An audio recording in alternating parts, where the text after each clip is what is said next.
اعوذ باللہ من الشیطان اللعین الرجیم بسم اللہ الرحمن الرحیم ولا حول ولا قوت الا باللہ العلی العظیم بسم اللہ الرحمن الرحیم۔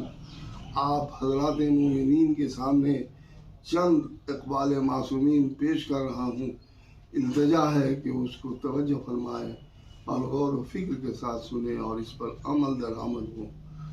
میدان کربلا میں حضرت قاسم کا رجز، حضرت قاسم میدان کربلا میں یہ رجز پڑھتے ہوئے وارد ہوئے کہ اگر تم مجھے نہیں پہچانتے تو آگاہ ہو جاؤ کہ میں حسن مجتبیٰ کا بیٹا ہوں، جو نبی اکرم و امین کے نواسے ہیں۔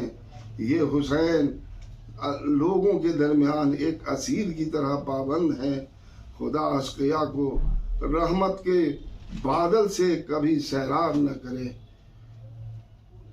حضرت امام زین العابدین علیہ السلام کی امام مہدی علیہ السلام سے متعلق حدیث۔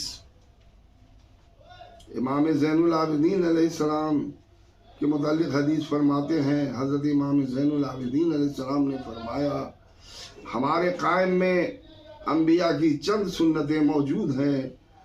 آدم علیہ السلام و نوح کی طرح طول عمر، ابراہیم علیہ السلام کی طرح خفیہ پیدائش، موسیٰ کی طرح ترس و غیبت اور عیسیٰ کی طرح لوگوں کو آراء کا اختلاف۔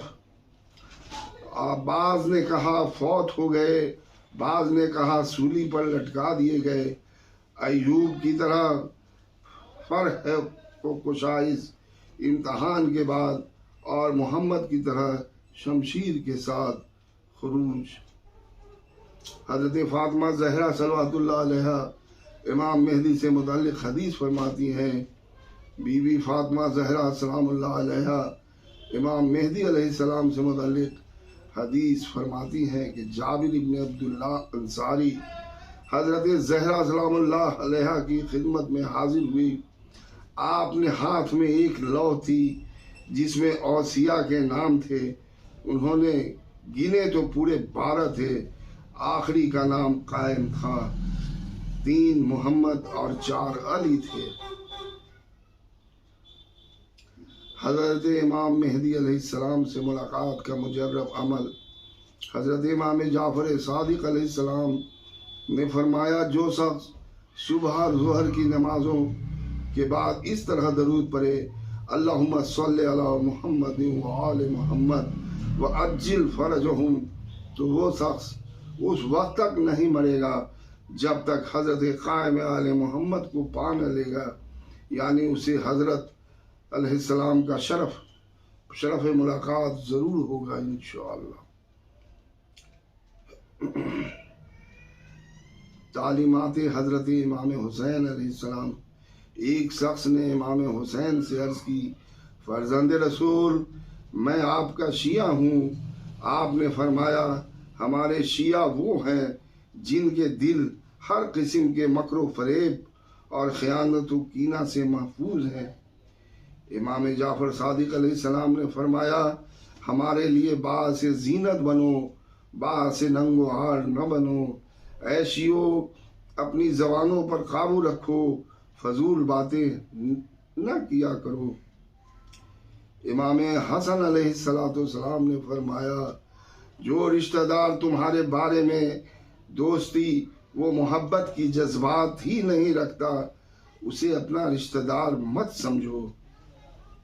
علم قرآن امام حسین علیہ السلام کی زمانی۔ اللہ کی کتاب ان 4 چیزوں پر مشتمل ہے: عبارت، اشارہ، لطائف اور حقائق۔ عبارت عوام کے لیے ہے، اشارہ خاص کے لیے ہے، لطائف اولیاء کے لیے ہے، اور حقائق انبیاء علیہ السلام کے لیے۔ معصومین کو تحفہ دیجیے اور اپنے تحفے سے بہتر تحفہ لیجیے۔ ایک کنیز نے امام حسین کو ایک گلدستہ پیش کیا، اس کے بدلے میں امام حسین نے اسے آزاد کر دیا۔ امام سے کہا گیا کہ آپ نے صرف گلدستے کے بدلے اسے آزاد کر دیا۔ آپ نے فرمایا، اللہ تعالیٰ نے ہمیں قرآن میں یہ تعلیم دی ہے